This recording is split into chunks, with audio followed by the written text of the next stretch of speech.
Recording in progress. Hello, this is Serkan BOYRAZ, English lecturer at Aksaray University in Turkey, one of the state universities in Turkey, and a PhD student, PhD candidate at Afyon Kocatepe University, Social Sciences Institute and Curriculum and Instruction Department. My supervisor, Professor Dr. Gürbüz Ocak, and I have been working over the teacher-researcher experiences on teaching EFL listening in a connective approach. This is my topic for the PhD dissertation, which is about to finish in a few weeks. And thanks to this conference, PGR conference, I want to share the experience and the results in the meanwhile. Okay, since we have a really limited time,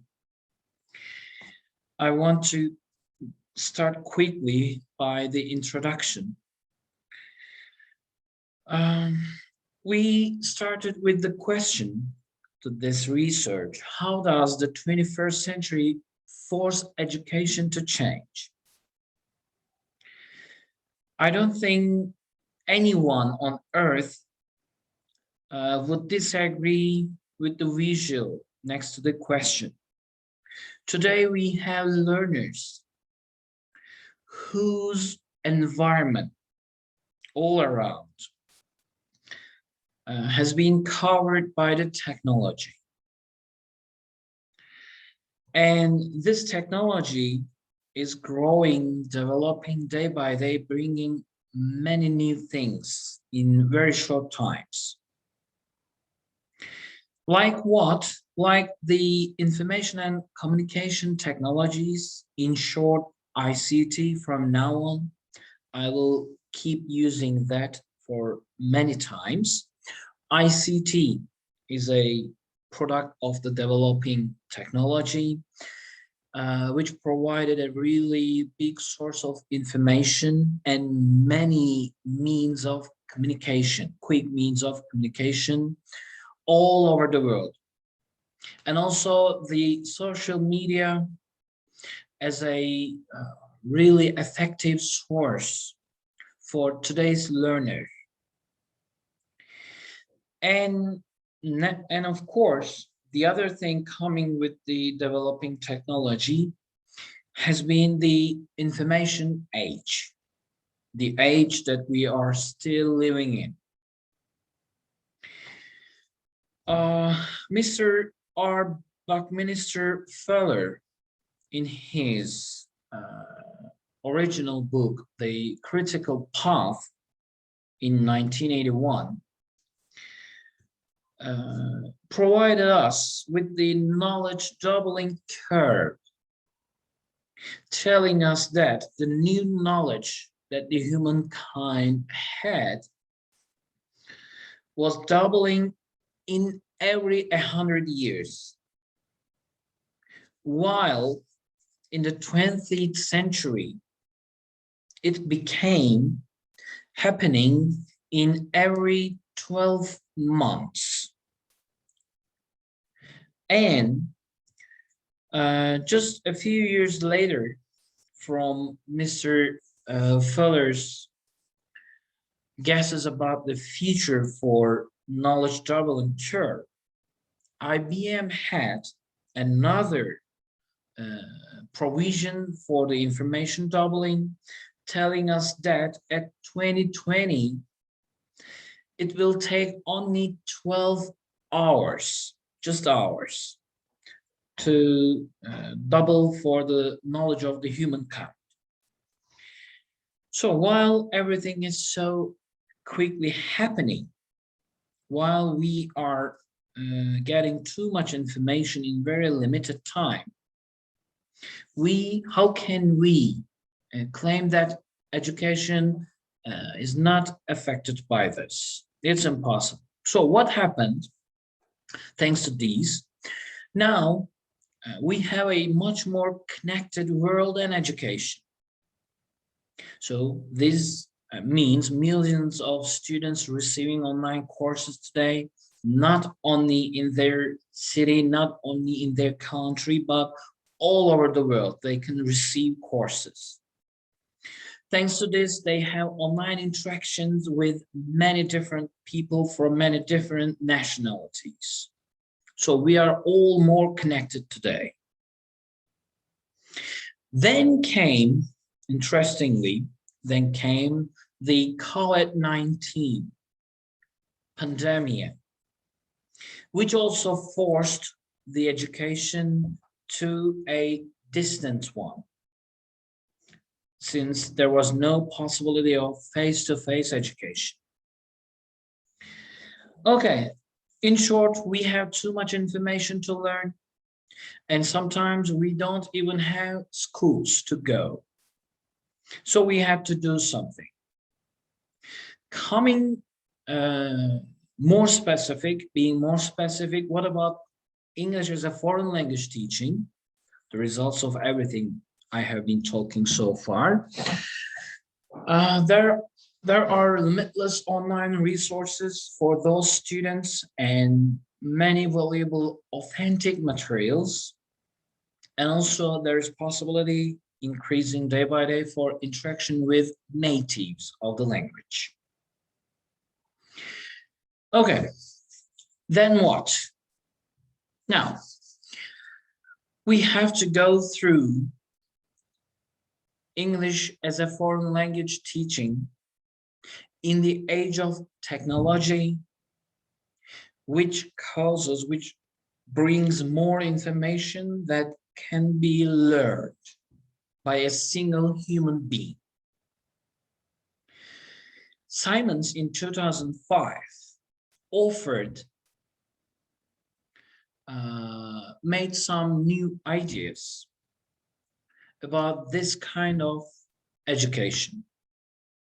He stated that due to the speed of digitalizing world, the facts that make up the information are constantly being rewritten and updated. So it's no longer books-based education, because the information we have on the books have been changing day by day.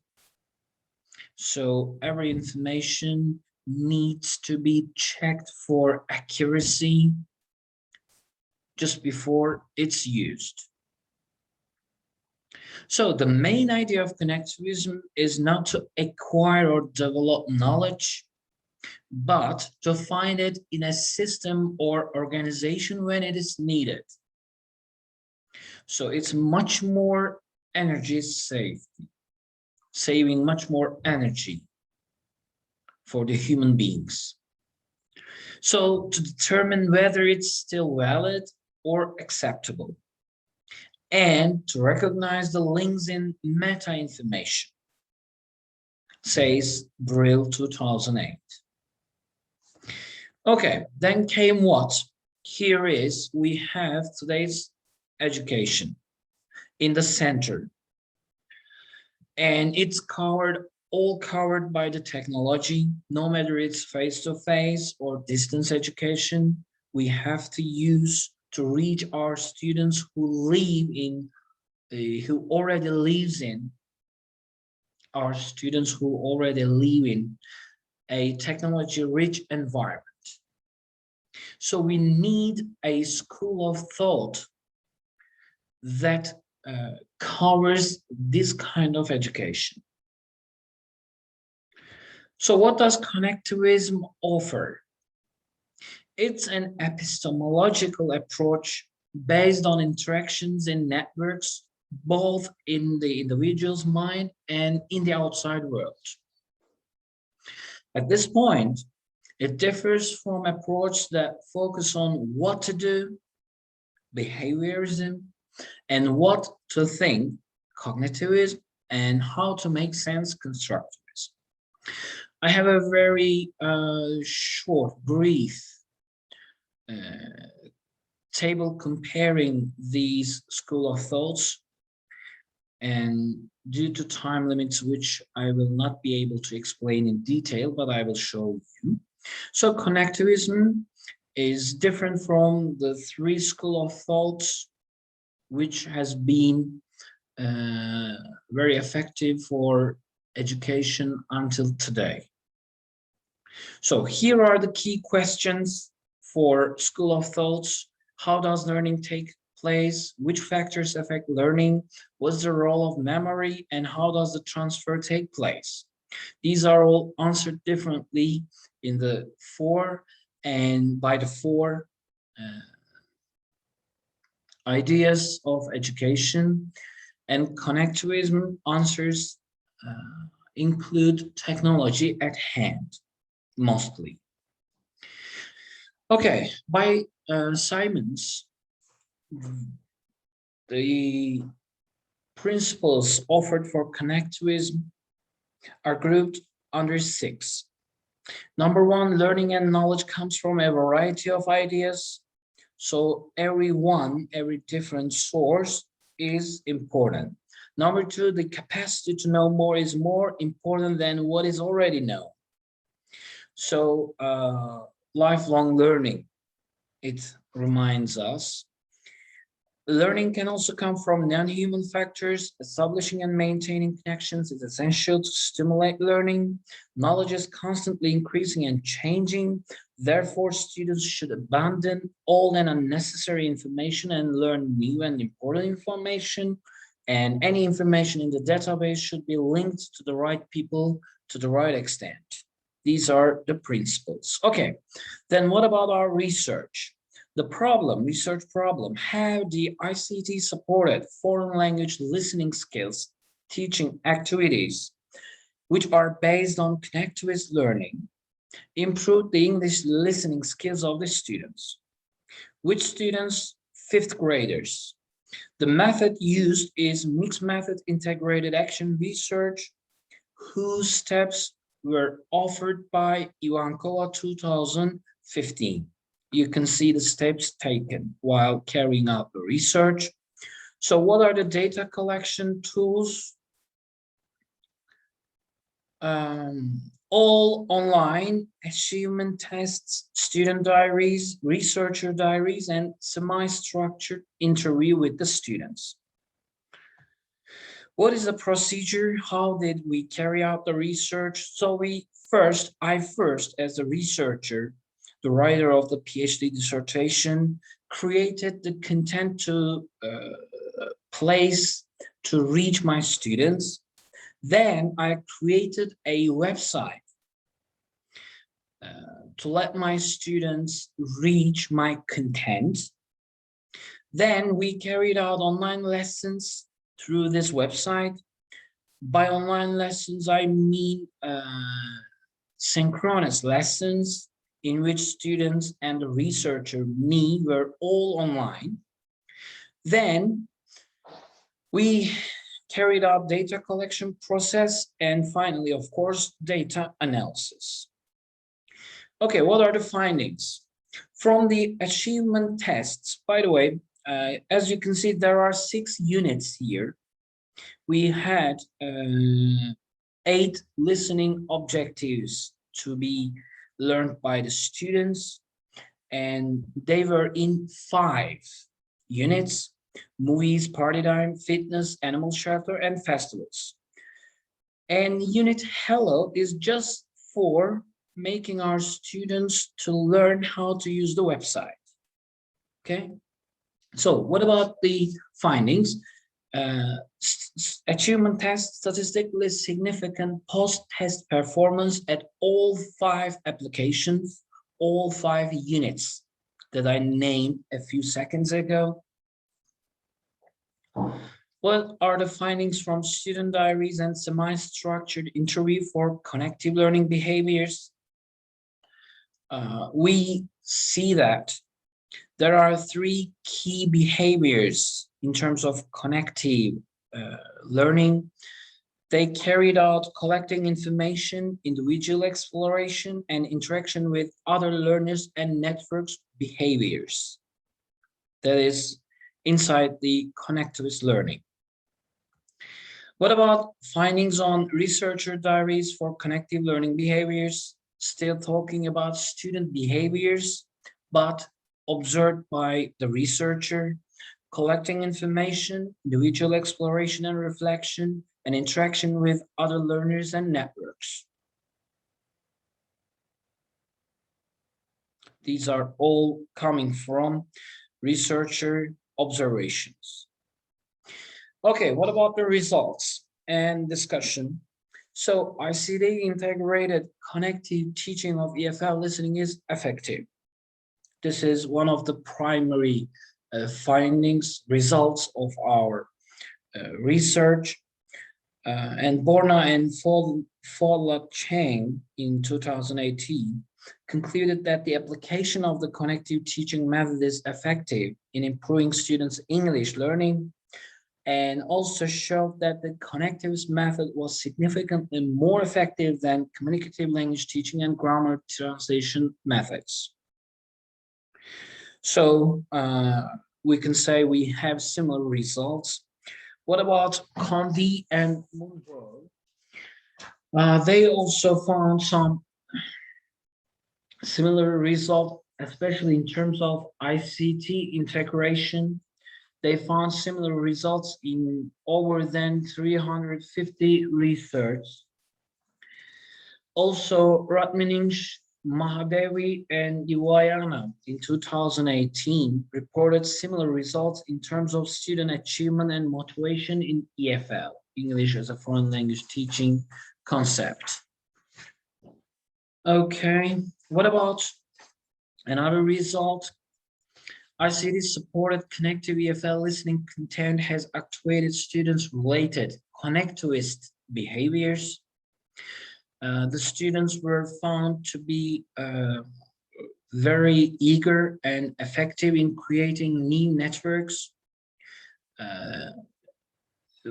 By networks, I mean the nodes included their peers, their teacher, the researcher, me, and other websites on the internet. So interactions with other learners and information sources were very common in this kind of foreign language teaching.